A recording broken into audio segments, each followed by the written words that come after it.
segala di dalam hidupku, di dalam hidup, kerajaanmu, kebenaranmu itu bagianku. Mari kita angkat wajah kita, nyanyikan.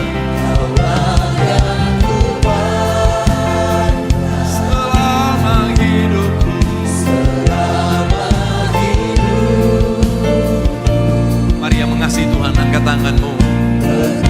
mengasihimu, Memuliakanmu, Bapa dan Raja. Kami angkat suara kami mengasihimu. Mengasihimu, memuliakanmu. Panggil dia Bapa dan Raja. Bapa dan Raja.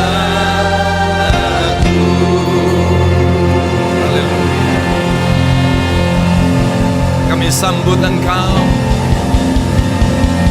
Datanglah kerajaanmu, jadilah kehendak-Mu dalam hidup kami seperti di surga, dalam keluarga kami seperti di surga, dalam pekerjaan kami, bisnis kami, pendidikan kami, pergaulan kami, dalam semua aspek kehidupan kami. Datanglah kerajaanmu, jadilah kehendak-Mu di bumi seperti di surga. Haleluya. Lawat kami pagi ini, Roh Kudus, secara khusus. Apapun situasi keadaan kami gak mau dihantui oleh keadaan dan situasi kami. Kami mau datang menghampiri tahta kudus-Mu. Kami mau buka hati kami untuk menerima yang terbaik dari Tuhan Yesus. Mari yang mau menerima yang terbaik dari Tuhan Yesus, taruh tanganmu di dadamu masing-masing. Bolehkah kita berdoa bersama-sama? Katakan, Tuhan Yesus, aku datang secara khusus menghadap tahta-Mu. Aku sadar, aku berharga di mata-Mu. Aku dikasihi oleh Tuhan Yesus. Sebab itu, aku mau menerima yang terbaik, melampaui pertolongan-Mu, melampaui berkat-Mu, melampaui perlindungan-Mu. Aku mau menerima hidupmu, kehidupan yang sejati, menghidupi aku. Tuhan Yesus, aku terima Roh Kudus bekerja membawa firman-Mu. Waktu ini adalah waktu khusus. Aku mau mengalami perjumpaan, mau mengalami firman-Mu menghidupi aku, bekerja dalam hatiku, ditulis dalam loh hatiku, dan memancar dari hidupku. Bukan oleh kuat dan gagahku, tapi oleh kuat kuasa Roh Kudus. Firman-Mu terjadi dalam hidupku, maka hidupku semakin diubahkan, semakin serupa dengan gambar-Mu.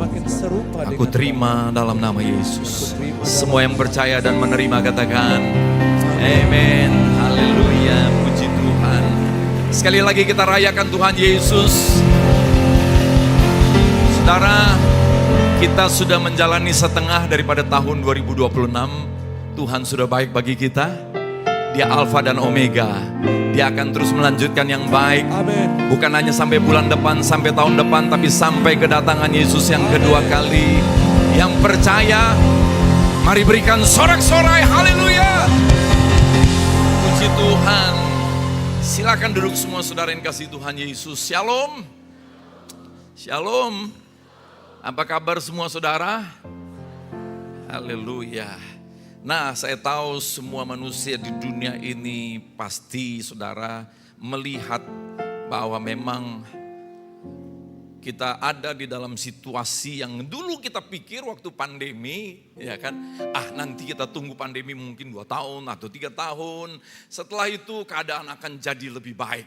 Semua rasanya wajar ya berpikir begitu saudara ya. Wajar toh?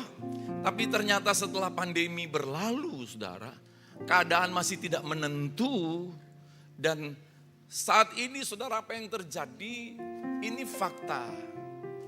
Bahwa manusia makin mudah merasakan down, lemah, gampang mudah tertekan, kecewa. Ya, saudara, tapi pagi ini saudara, Tuhan taruhkan kepada kita. Ayat ini bukan kita yang datangi, tapi ayat ini, firman ini mendatangi kita semuanya. Matius pasal yang ke-11 ayat 28. Marilah kepadaku semua yang letih, lesu, dan berbeban berat. Aku akan memberi kelegaan kepadamu. Saudara mau mendapat kelegaan dari Tuhan. Keletihan, kelesuan, beban berat memang bisa datang ke dalam hidup manusia. Seringkali kita dengar ada yang bilang begini, Tuhan tidak pernah menjanjikan hidup yang baik. Tapi saya mau bilang sama saudara, Tuhan menyediakan hidup yang baik. Haleluya, tinggal kita mau menerima atau tidak, saudara. Dan saya percaya Bapak Ibu Saudara yang datang ibadah hari ini adalah engkau orang-orang yang sadar bahwa engkau butuh kebaikan Tuhan. Engkau mau menerima yang baik dari Tuhan. Haleluya. Bila hati terasa berat,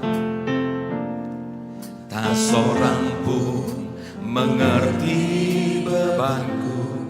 Ku tanya Yesus, apa yang harus ku buat? Mari yang mau terima firman, nyanyikan. Dia berfirman, mari datanglah. Dia selalu pedulikan, dia selalu pedulikan aku. Ku datang Yesus, dia pikul segala bebanku. Dengan rendah hati sujud di altarnya, ku bawa hidup. Mari yang mau menerima, sambut.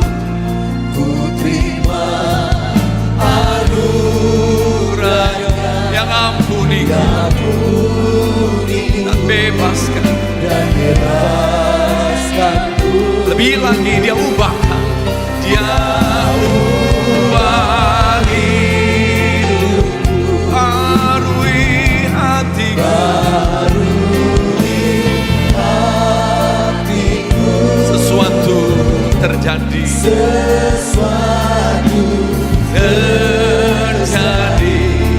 saat datang di altarnya.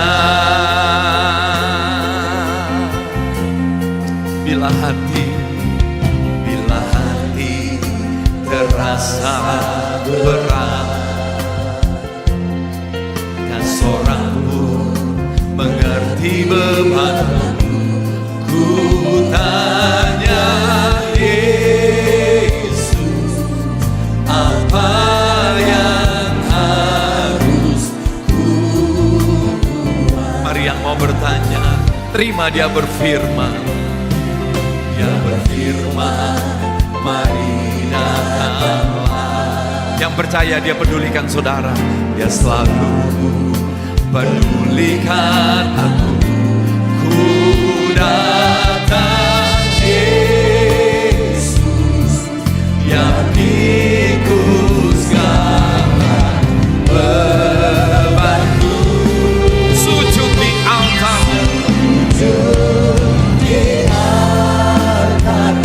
bawa hidupku. Kami butuh anugerah-Mu Tuhan. Ku terima anugerah-Nya yang ampuniku dan bebaskanku. Mari yang mau. Dia ubah hidupku, barui hatiku, sesuatu terjadi. Kami terima saat datang di altarnya. Katakan mujizat terjadi. Mujizat terjadi. Pemulihan terjadi. Kemenangan terjadi. Kemenangan terjadi. Sambut kelimpahan, kelimpahan terjadi. Kemuliaan terjadi. Kemuliaan terjadi saat datang di altarnya. Mari semua yang mau datang di altar Tuhan, katakan haleluya.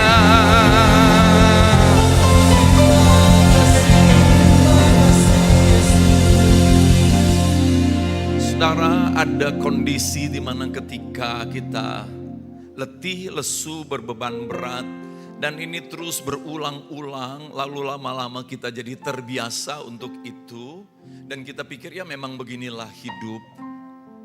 Tuhan mau memberi kelegaan kepada saudara. Mungkin saudara juga bahkan sudah terbiasa, bahkan sudah berdamai dengan keadaan itu. Ya udahlah, aku memang letih, lesu, berbeban berat. Tapi saudara tahu apa dampaknya? Dampaknya kita mungkin sepertinya sudah ya udah kita jalani saja hidup inilah.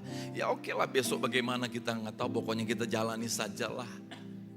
Dampaknya kita nggak lagi memikirkan bagaimana hidup kita bertumbuh, berjalan maju.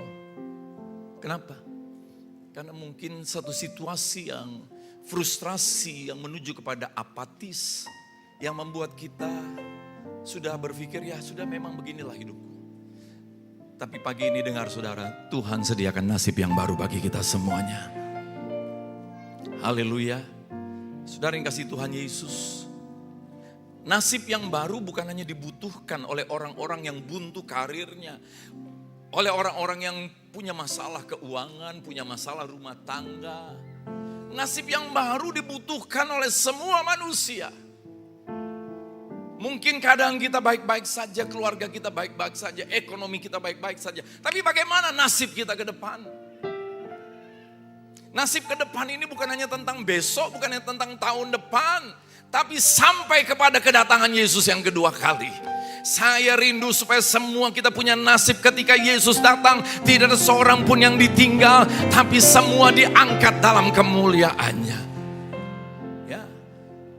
Maka nasib itu bukan hanya dibutuhkan oleh orang-orang yang merasa keadaan sulit, ya masa depan suram.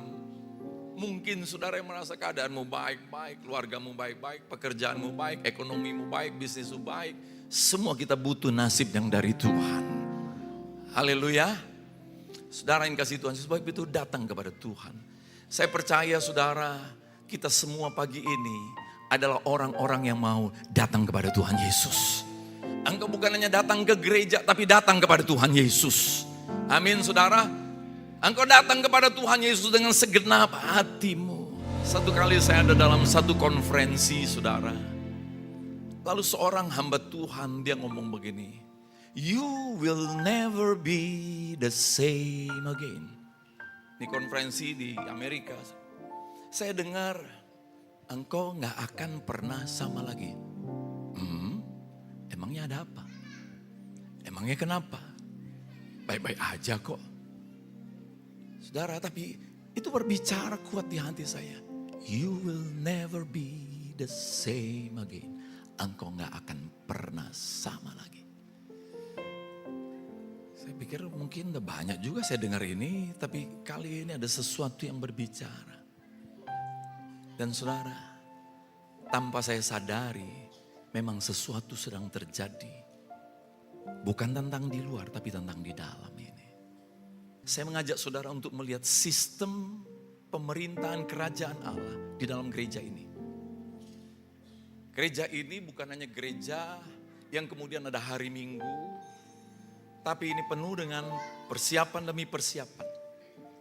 Salah satu persiapannya saudara adalah kami para pemimpin-pemimpin yang berada di bawah pembinaan Gembala Pembina Pak Niko, berpuluh-puluh tahun setiap bulan kumpul di Jakarta.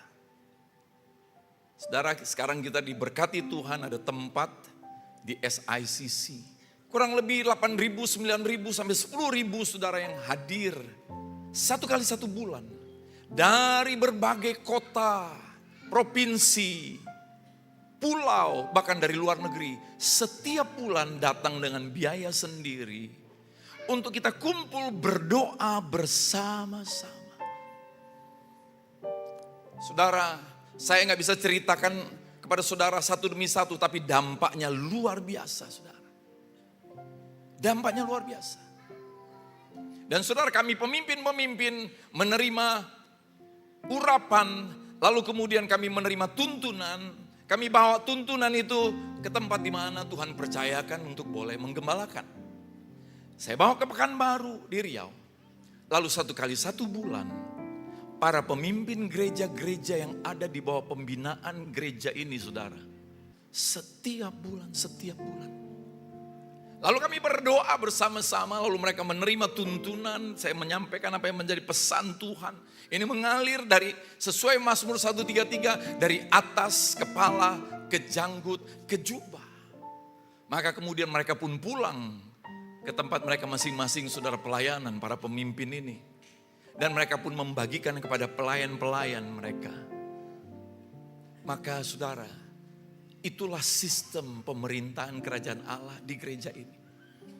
Kita tidak punya agenda, langsung ada daftar 1 tahun. Ayat dari mulai Januari sampai Desember, kita gak punya. Yang kita punya satu, kita mau mencari wajah Tuhan. Ini bukan tentang ayat-ayat yang ingin kami sampaikan, tapi tentang ayat-ayat yang Tuhan mau bawa kita. Haleluya. Jadi kita ada di sini hari ini.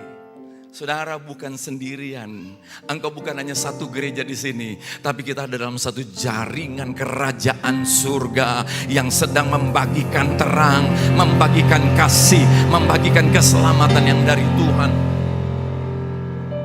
Nah, saudara, pada bulan ini Tuhan menuntun gembala pembina kita saudara. Bagaimana kita melihat apa yang kemudian di dalam keadaan dunia ini. Maka kemudian saudara, kalau kita perhatikan keadaan Nabi Yeremia. Ini bukan keadaan yang gampang saudara. Saya cerita sedikit saja saudara. Poin-poin yang terjadi dari luar, apa yang terjadi? Babel. Ini kekacauan, Babel itu artinya kekacauan. Mengepung Yerusalem. Yeremia 32 mencatat saudara. Yerusalem dikepung untuk direbut, untuk dihancurkan, untuk dikuasai. Dan memang satu kata Babel ini bukan hanya ada di kitab Kejadian. Tapi kata Babel ini sampai kitab Wahyu ada. Kalau kita tidak membangun battle, maka suka atau nggak suka, sadar atau nggak sadar, kita membangun Babel. Dari dalam, apa yang dihadapi oleh Nabi Yeremia? Dari dalam saudara, Israel berbuat jahat meninggalkan Allah. Wow. Dari luar musuh mengepung, di dalamnya mereka tinggalkan Tuhan dan mereka bikin jahat. Dan kemudian saudara, uniknya lagi, mereka beribadah tapi tetap hidup dalam dosa. Siapapun saudara pagi ini datang, Tuhan Yesus sayang sama engkau. Kita semuanya adalah orang-orang yang berdosa tapi dikuduskan, diampuni, dilayakkan. Supaya kita hidup dalam kekudusan, dalam kebenarannya saudara. Tapi kita gak mampu. Sebab itu kita datang beribadah, kita gak mau pura-pura datang. Kita mau katakan, Tuhan bebaskan aku Tuhan dari dosa. Aku tahu aku menderita karena dosa. Ikut Tuhan menderita juga. Bukan karena ikut Tuhannya menderita saudara. Tapi karena dosa yang sudah bergejolak dalam diri kita, ibarat seseorang yang punya sakit penyakit, lalu dia mesti disuntik, mesti dioperasi, sakit kan? Bukan karena suntik dan operasinya yang sakit, tapi gara-gara ada penyakit di dalam dirinya. Jadi ikut Tuhan Yesus itu menjadi menderita bukan karena Yesus yang bikin menderita, tapi karena daging kita yang sudah berkuasa dalam hidup kita. Tapi dengarkan baik-baik saudara. Oh, hidup dalam Yesus memang menderita karena daging kita mesti dilepaskan nih saudara. Oh, hidup dalam dosa juga menderita. Beruntunglah saudara yang memilih hidup dalam Yesus. Karena sekalipun menderita, tetapi kita hidup dalam kemenangan. Kita hidup dalam kemuliaan. Kita hidup dalam kelimpahan. Amin. Kalau hidup dalam dosa menderita juga. Tapi akhirnya hidupnya dalam kerusakan. Saudara, Israel mengalami sakit penyakit, kelaparan. Raja Babel merebut dan membakar Yerusalem. Istana tempat kekuasaan, tempat kehormatan diruntuhkan. Bahkan Alkitab mencatat, Yerusalem menjadi seperti Sodom dan Gomora. Dan yang lebih parahnya lagi saudara, ini yang lebih parah. Nabi Yeremia mau membawa pesan kemenangan, pesan berkat Tuhan, pesan kemuliaan Tuhan, malah ditangkap, dipenjarakan. Gelap, berat, buntu. Ini keadaan mereka. Tapi ada kabar baik. Ada pesan Tuhan. Ada janji Tuhan. Yeremia 33 ayat 3. Mari kita baca. Berserulah kepadaku. Maka aku akan menjawab engkau. Dan akan memberitahukan kepadamu hal-hal yang besar yang tidak terpahami. Yakni hal-hal yang tidak kau ketahui. Haleluya. Kita bukan hanya nggak tahu apa yang akan terjadi besok. Kita bukan hanya nggak tahu apa yang terjadi bulan depan, tahun depan. Bahkan dengar saudara, dunia ini sedang mengalami satu perubahan yang besar dan cepat sekali. Yang banyak kita, termasuk saya, tidak ketahui. Kita tahu mana yang sudah berubah. Kita tahu mana yang mungkin akan berubah. Tapi jauh lebih banyak saya dan saudara, bukan hanya saudara, saya juga. Saya tidak tahu apa yang sedang akan dirubah lagi saudara. Tapi besar banget. Kalau kita gak siap saudara. Ini bukan hal yang mudah. Saudara, seorang the godfather of AI. Atau dewanya AI. Dia mundur dari Google. Godfather itu dewanya AI saudara. Kenapa? Karena dia sekarang menentang AI. Kenapa dia menentang AI? Oh, saya tahu saudara mungkin banyak gunakan AI untuk hal-hal yang positif. Tapi sampai di mana? Ya kan? Narkoba bisa menolong manusia? Bisa, dokter menggunakan. Tapi sampai di mana? Itu masalahnya saudara. AI memang tujuannya ada tujuan yang positif. Tapi sampai di mana? Nah, kenapa Jeffrey Hinton ini seorang penerima Nobel Fisika ini saudara.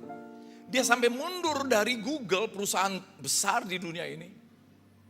Karena dia menyadari dan sudah melihat bahwa AI nanti bukan lagi dikontrol oleh manusia. Tapi AI akan mengontrol manusia. Tapi ada janji Tuhan bagi kita hari ini. Berserulah kepadaku, maka aku akan menjawab. So bisa bayangkan keadaan orang Israel gelap, meninggalkan Tuhan, buat jahat.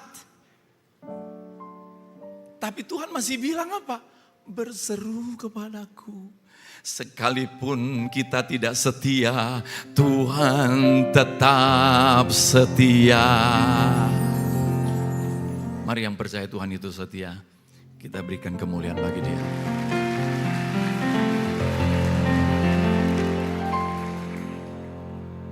Nah, saudara, ini janji Tuhan. Engkau berseru kepadaku. Berseru di sini bukan tentang meminta, berseru. Saya mengajak semua jemaat Tuhan. Saya tahu kita sudah biasa berdoa. Tapi saya mengajak saudara masuk ke dalam satu panggilan. A call to deeper prayer.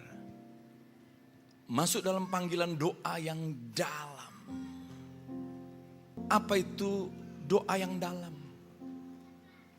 Kita keluar dari dimensi keadaan, persoalan, kebutuhan, pikiran kita, perasaan kita, kehendak kita sendiri. Kita boleh berdoa, Tuhan tolong bisnisku, Tuhan tolong persoalanku, Tuhan berkati aku. Tapi kita juga harus masuk lebih dalam lagi. Kita gak mau izinkan kebutuhan hidup ini menghantui kita. Persoalan itu menghantui kita, perasaan kita menghantui kita. Kita masuk dalam satu kedalaman doa, saudara. Supaya kita tidak dihantui, jangan ujuk-ujuk sama Tuhan. Tuhan udah bilang, tahu aku nih, kalau udah berdoa dia pasti ada persoalan nih. Tahu aku nih, kalau ada berdoa pasti ada kebutuhan ini. No, let's get into a deeper prayer. Doa yang makin dalam. Ini yang dapat kita lakukan. Di tengah keadaan yang gelap ini, yang gak jelas ini. Berdoa. Berdoa. Berdoa. Jangan anggap enteng doa. Serius berdoa. Apalagi kita ada di tengah goncangan global. Kita gak hanya doa secara personal. Kita mau doa secara komunal. Kalau saudara misalnya ada di ruangan, gempa terjadi, goyang. Saudara sendirian bisa jatuh toh? Tapi mari pegangan satu dengan yang lainnya. Yuk pegangan satu dengan yang lainnya. Pegangan satu dengan yang lainnya. Suami istri pegangan, orang tua anak dan pegangan. Saudara seiman pegangan. Saling mendoakan, saling menguatkan, saling menolong, saling memberkati. Serius berdoa. Yesus Tuhan. Maha kuasa, maha mulia. Tapi dia pun bukan hanya berdoa sendiri. Tapi Yesus mengajak murid-muridnya doa. Pagi-pagi dia doa. Ternyata murid-muridnya tertidur. Waktu muridnya tertidur dia gak bilang ini. Ya wes toh. Dia gak bilang gitu. Tapi dia bilang, gak tahan kamu doa sama aku 1 jam saja. Dia gak bilang, ya udah aku juga doa sendiri tokcer. Tanpa kalian juga aku bisa doa sendiri. Langsung, wong surga punya aku kok. Dia gak bilang gitu, saudara. Dia merasa membutuhkan berdoa bersama dengan murid-muridnya. Apakah saudara merasa membutuhkan berdoa bersama-sama? Jemaat yang rendah hati adalah jemaat yang sadar. Bukan hanya aku bisa berdoa sendiri. Tapi aku butuh berdoa bersama-sama dengan keluarga rohani. Dengan saudara seiman. Mari serius berdoa saudara. 2 orang daripadamu di dunia ini sepakat. Maka ada kuasa. Ternyata Tuhan menaruh perhatian yang lebih besar kepada orang yang berdoa bersama-sama dalam kesepakatan. Satu kali saudara Yesus membuat mujizat di Kana, air jadi anggur. Katakan bersama saya, so sweet. So sweet gak? Air jadi anggur loh saudara. Ya kan? So sweet. Dalam perkawinan, pesta keren banget ini saudara. Tapi gak lama sesudah itu Yohanes pasal 2 juga malah di pasal yang sama dicatat Yesus masuk bait Allah. Dia lihat orang-orang berjualan di situ. Apa yang menjadi masalah? Yesus marah besar karena orang-orang yang berjualan ini menghalangi umat Tuhan beribadah. Tapi kenapa Yesus begitu marah? Kenapa? Karena mereka menjadikan rumah Tuhan sarang penyamun. Lalu kemudian saudara, murid-muridnya ingat ayat yang dicatat oleh Mazmur. Cinta akan rumahmu menghanguskan aku. Maka dicatat juga dalam Yohanes 2. Jadi Yesus betapa cintanya akan rumah Tuhan. Dia lakukan sesuatu yang sekalipun saudara, nggak disukain orang karena cintanya sama rumah Tuhan. Dan rumah Tuhan yang dimaksud yang pertama adalah saudara dan saya. Dia cinta sama saudara. Dia rela mengobok-obok peraturan dunia ini untuk dia mati di atas kayu salib. Sebab dia tidak orang berdosa, dia tidak layak dihukum. Tapi dibongkar balik semua saudara. Dunia tidak percaya bahwa Tuhan mau datang mati di atas kayu salib. Itu sistem yang gak bisa dipercaya dunia. Masa Tuhan mati? Dari kasih Tuhan Yesus. Kenapa? Karena cintanya akan saudara dan saya. Saya adalah, saudara adalah baitnya, rumahnya Tuhan. Cinta akan rumahmu menghanguskan aku. Lalu dalam kitab Lukas dicatat saudara bahwa Yesus kemudian berkata, rumahku harus menjadi rumah doa. Kitab Matius Lukas mencatat. Setelah dia obok-obok ini, lalu murid-murid bilang cintakan rumah Tuhan. Rumah Tuhan itu saya dan saudara dan juga rumah Tuhan ini kita bersama-sama. Apakah saudara cinta hidupmu? Halo? Bapak-bapak, engkau akan sulit mencintai istrimu kalau engkau nggak cintai dirimu sendiri. Demikian sebaliknya. Karena Alkitab berkata saudara, kasihilah sesamamu manusia. Bagaimana kita bisa mengasihi orang lain kalau diri kita nggak kasihi? Do you love yourself? Halo? Apakah engkau mengasihi dirimu? Saya mengasihi diri saya. Saya kasih diri saya hadiah. Baca Alkitab. Saya kasih diri saya hadiah. Saya datang kepada Tuhan Yesus. Saya kasih diri saya hal-hal yang membangun, yang baik. Bukan berarti udah 100% benar. Maksudnya kita masih ada kekurangan, kelemahan, kesalahan, kejelekan. Tapi jangan kasih diri kita hal yang merusak diri kita. Tubuh kita adalah bait Roh Kudus. Isi diri kita dengan hal-hal yang membuat kita merasa kita dikasihi.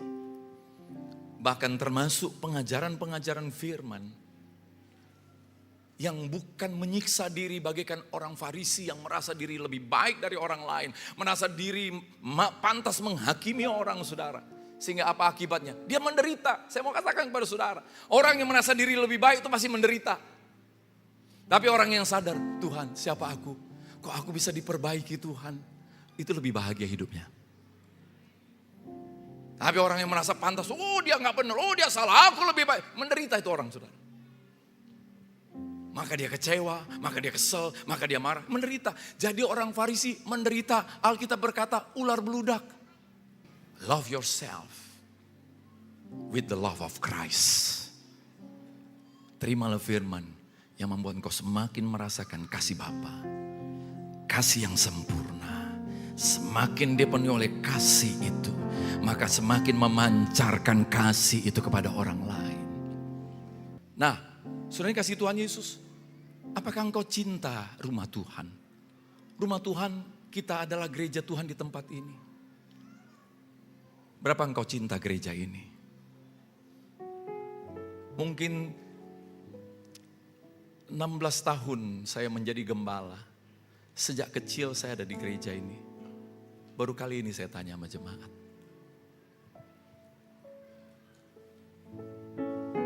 Cinta Tuhan untuk mencintai istri.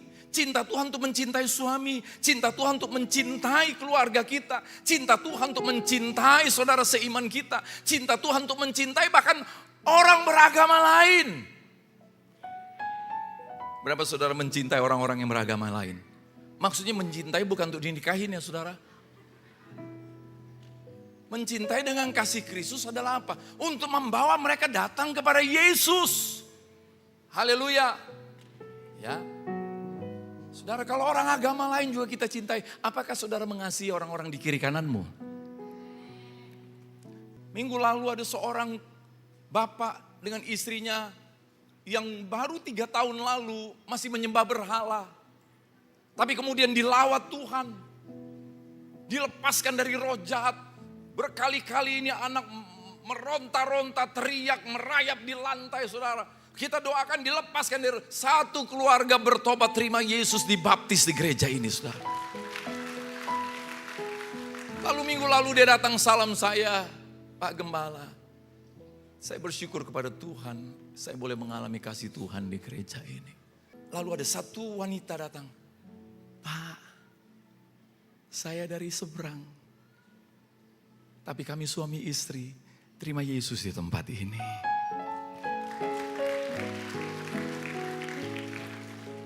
Saudara, ada baiknya kita mengingat pekerjaan baik yang Tuhan lakukan. Sehingga kita juga punya cinta itu bukan sekedar kata. Tapi waktu saudara datang beribadah, engkau salam kiri kanan pun kenapa? Aku cinta rumah Tuhan, aku cinta keluarga rohaniku. Saudara, saya gak bisa ceritakan betapa banyak karya Tuhan. Kita bukan hanya melayani anak yang lahir diserahkan.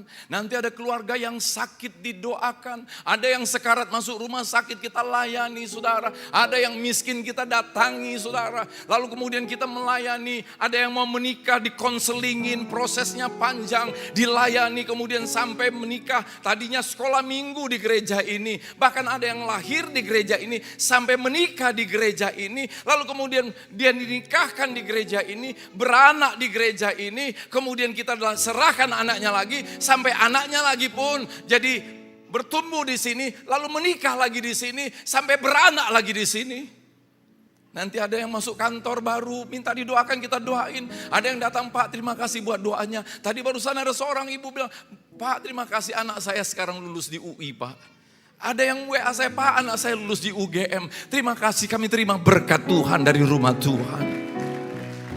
Sampai apa yang terjadi saudara, sampai yang meninggal pun kita layani. Kadang ada yang meninggal di kampung saudara, kita mesti utus orang. Ada yang meninggal di kota lain, kita mesti utus orang untuk memakamkannya. Kadang orang susah saudara, dia gak punya biaya, kita biayain tiket pesawatnya saudara ke sana. Dan sesudah dimakamkan, kita mesti hiburkan lagi keluarganya. Semuanya itu adalah bagian-bagian daripada rumah Tuhan. Murid-murid bilang kepada Yesus, cinta akan rumahmu menghanguskan aku. Oh Yesus ini saking cintanya sama rumahnya. Dia rela hangus untuk itu. Artinya dikorbankan untuk itu. Dihabisin hidupnya untuk itu saudara. Jangan biarkan hobimu yang menghanguskan engkau. Jangan biarkan pergaulanmu yang menghanguskan engkau. Jangan biarkan dunia yang menghanguskan engkau. Jangan biarkan hal-hal yang menghanguskan engkau. Tapi ketika engkau di rumah Tuhan, engkau hangus akan hadirat Tuhan. Engkau hangus akan rencana Tuhan. Hidupmu semua naik bagaikan asap ke hadapan tahta kudus Tuhan. Kenapa? Karena cintakan rumah Tuhan. Cintakan rumah Tuhan. Saya nanti di Jakarta tiba-tiba ada si ibu-ibu yang cubit saya, Pak, thank you ya. Anak saya dulu dilayani tapi saya marah-marahin kamu. Saya dulu dimarah-marahin sama bapak-bapak, ibu-ibu saudara. Tapi dia cubit saya, terima kasih ya sekarang anakku jadi orang yang benar. Saudara, ini bukan tentang pekerjaan saya. Tapi ini tentang pekerjaan Tuhan yang mengalir melalui orang-orang yang ada di sekeliling kita. Haleluya. Siapa yang mau cintakan rumah Tuhan? Aku berdoa pagi ini. Angkat tanganmu yang mau cintakan rumah Tuhan. Saudara, engkau sadar diberkati Tuhan di tempat ini. Kesadaranmu membuat Tuhan tertarik untuk memberkati engkau terus diberkati oleh Tuhan di tempat ini.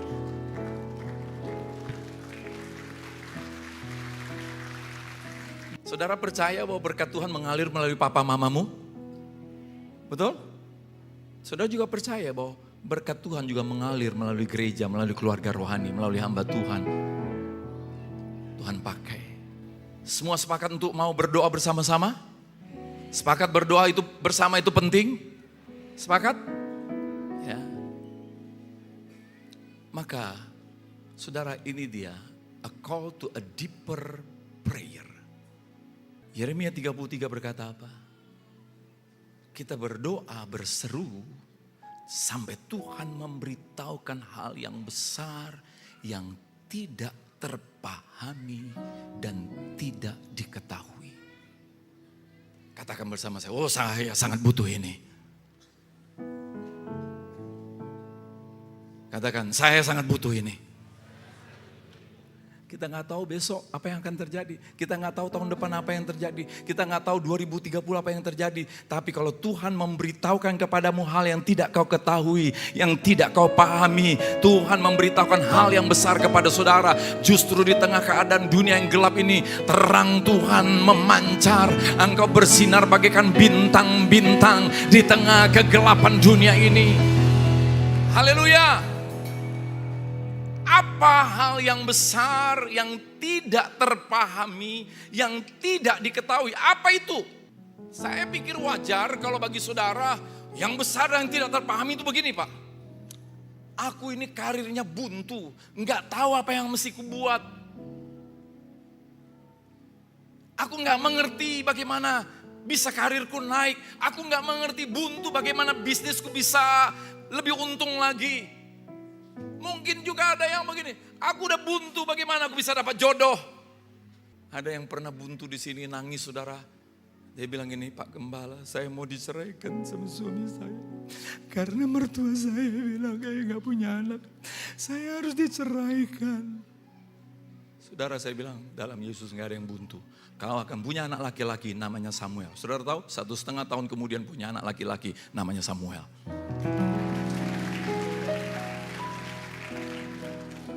Ya, mungkin betul itu hal yang besar bagi kita. Saya setuju.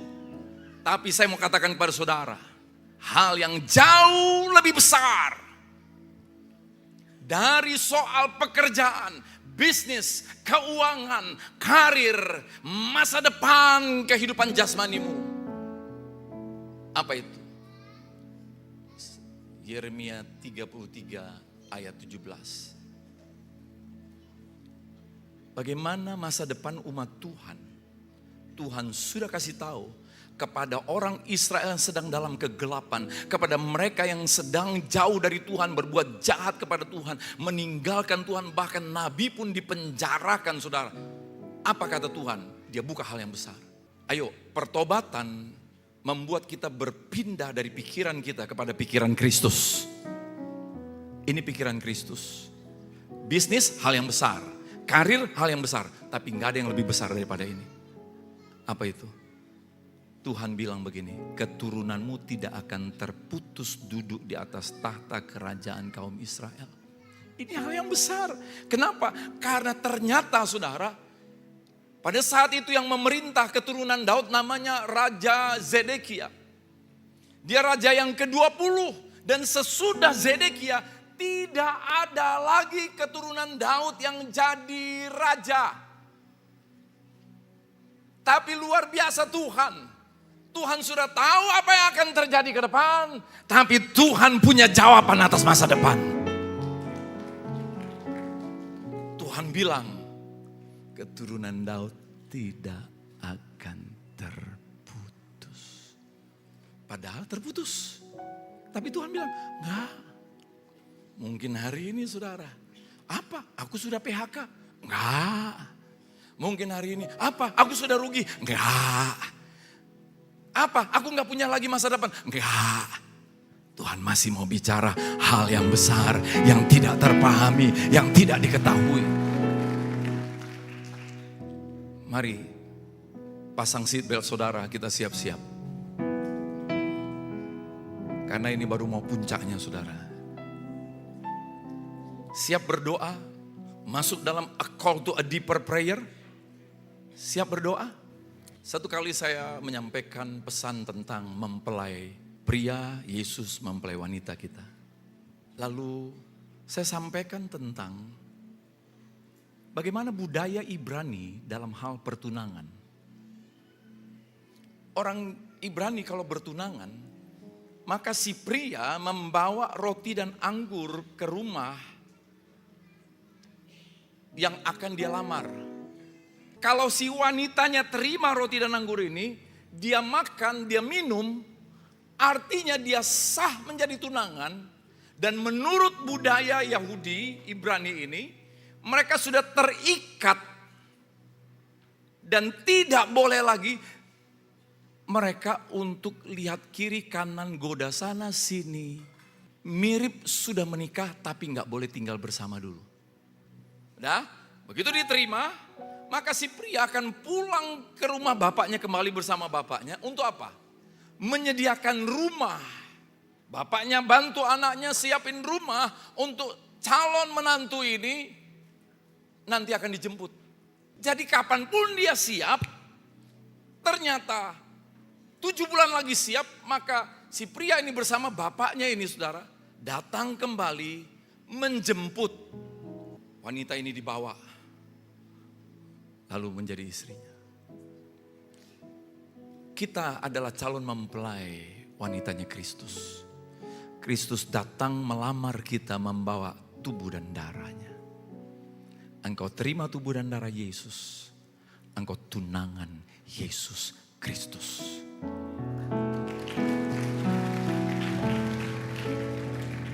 Yesus balik ke surga, sediakan tempat bagi saudara.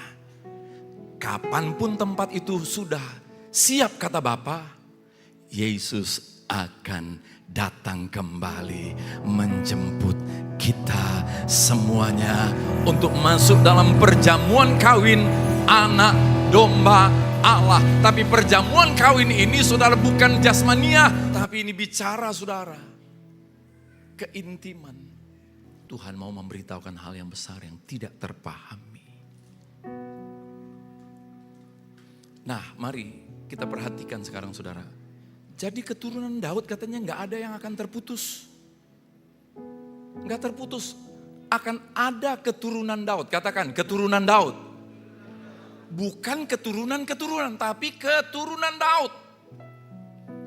Saya tutup dengan Kisah Para Rasul pasal yang kedua ayat 30 sampai dengan 31. Daud adalah seorang nabi. Itu adalah Daud maksudnya saudara, konteksnya. Daud tahu bahwa Allah telah berjanji kepadanya dengan mengangkat sumpah. Seperti Yeremia 33 ayat 17 tadi. Ia akan mendudukkan seorang dari keturunan Daud sendiri di tahtanya. Seorang atau rame? Seorang. Padahal sampai Zedekia tidak lagi ada keturunan Daud jadi raja. Tapi ternyata Tuhan bilang ada seorang nanti. Dan saudara, apa yang terjadi? Ayat 31. Karena itu ia telah melihat ke depan. Mari jemaat Tuhan, masa depan hanya ada kepada orang yang suka melihat ke depan. Dan apa depan yang dimaksud? Mari perhatiin saudara. Dia melihat ke depan dan telah berbicara tentang kebangkitan Mesias. Kitab Mazmur mencatat Daud sudah lihat dia mati katanya.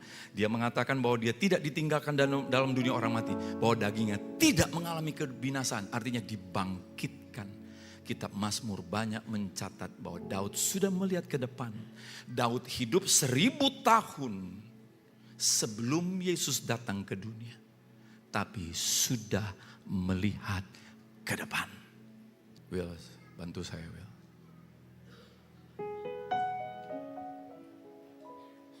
Tolong di depan sana. Kalau saya ada di luar, saya bisa melihat dia enggak? Tidak. Tapi saya tahu dia ada di situ. Saya bisa datang ke situ? Bisa. Dia bisa datang ke saya kalau dia tahu saya ada di sana? Kita belum melihat Yesus datang. Tapi Yesus sudah tahu anak-anaknya ada di bumi ini. Dia bisa datang.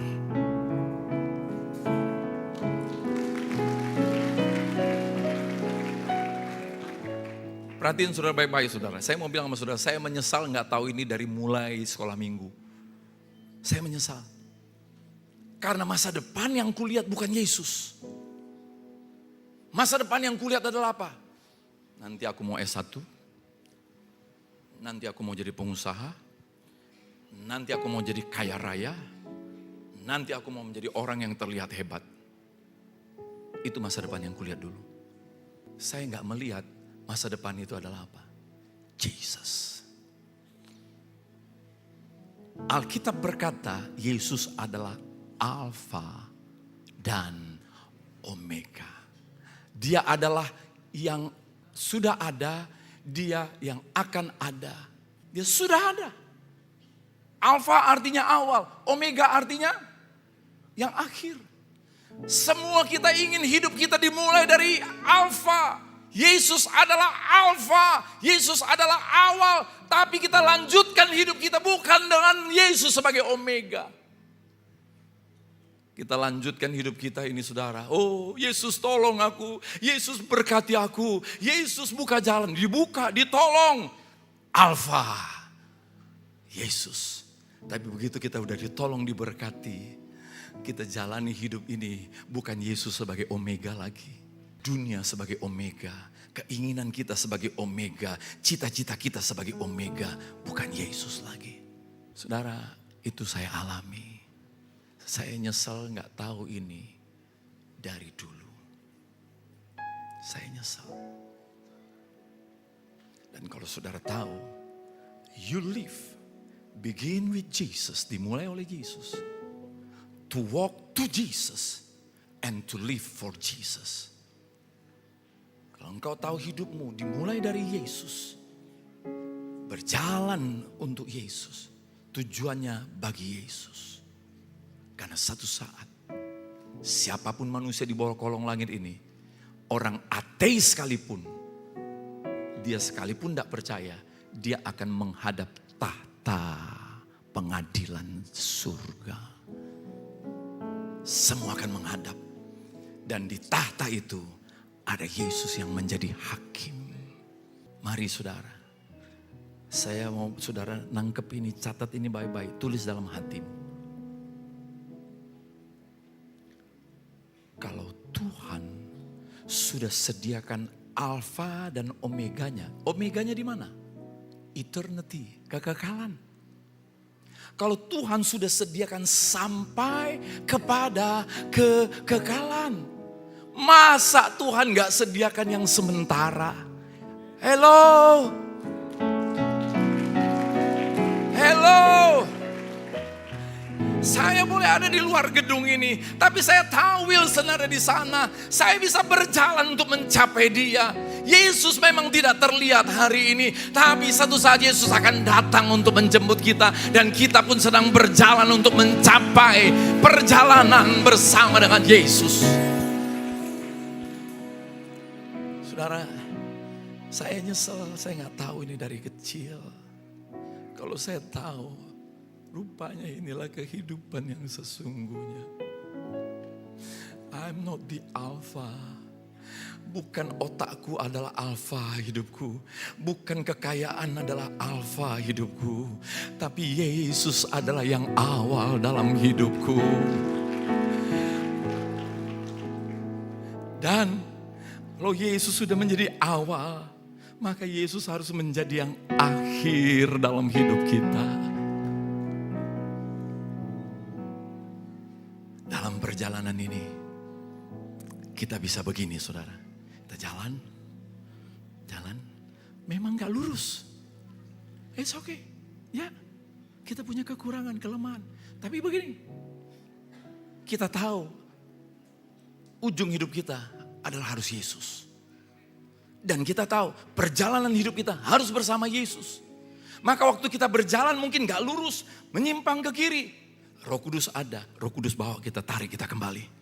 Menyimpang ke kanan, Roh Kudus ada, dia membawa kita kembali. Menyimpang lagi ke kiri saudara, ada saudara seiman, ada keluarga rohani, kita dibawa kembali. Oh mungkin kita bisa menyimpang ke kanan, kita datang ibadah, kita masuk menara doa, kita ikut doa puasa, kita dibawa kembali saudara. Kita bisa saja menyimpang, tapi pastikan saudara, kita pasti kembali ke jalurnya Tuhan. Sampai kepada Yesus adalah omega kita, maka kita berjumpa dengan Tuhan Yesus.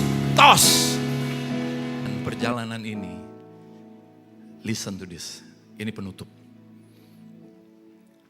Dalam perjalanan ini, Tuhan sediakan mahkota. Mahkota bukan hanya nanti di surga. Mazmur Daud, Mazmur 8 mencatat, siapakah manusia sehingga engkau mengingatnya? Dan engkau memahkotainya dengan glory, kemuliaan. Duh saudara kalau pakai jas begini, mau gak main di lumpur-lumpur? Ini jas cuman jas murah. Tahukah saudara ada jubah saudara? Itu menjadi mahkota.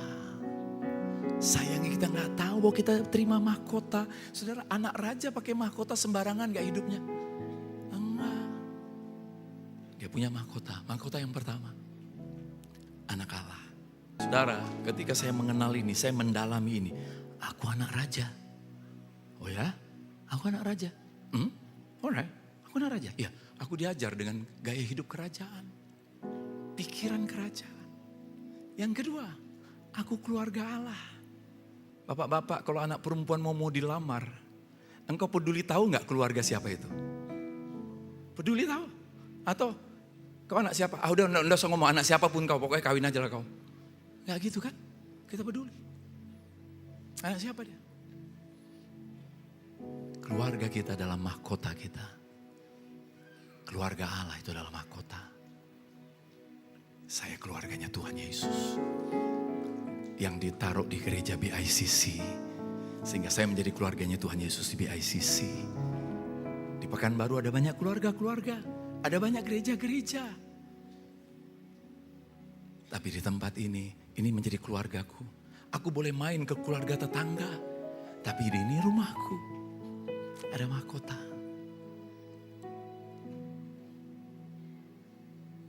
Lalu ada apa mahkota berikutnya? Menjadi murid Kristus. Ayo dalam perjalanan kita kepada Yesus pakai mahkota. Aku anak Allah, aku keluarga Allah di BICC, aku murid Kristus, haleluya. Dan setelah engkau belajar dan belajar, sekarang engkau diangkat menjadi rekan sekerja Tuhan.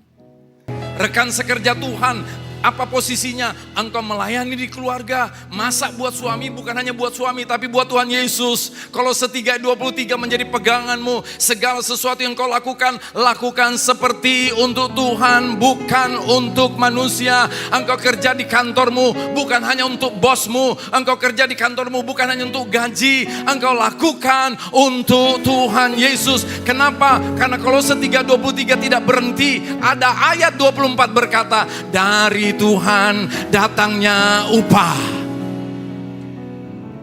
Kalau upah manusia terbatas, ada upah dari Tuhan. Mahkota berikutnya apa? Mempelai Kristus. Satu saat dia akan datang. Ya, aku mempelai Kristus. Maka mata ini tidak lagi oleng kiri, oleng kanan. Nggak goda sana, goda sini lagi. Lihat Yesus. I live to Jesus. I live for Jesus. Tuhan Yesus memberkati kita berlimpah-limpah. Thank you. Sujud di altar, Ku bawa hidupku, terima anugerah. ku terima anugerahnya yang ampuniku dan bebaskanku. Dia hidupku, baharui hatiku. Sesuatu terjadi. Sesuatu terjadi saat datang di altarnya. Ya, sesuatu sedang terjadi, sesuatu sedang terjadi. You will never be the same again.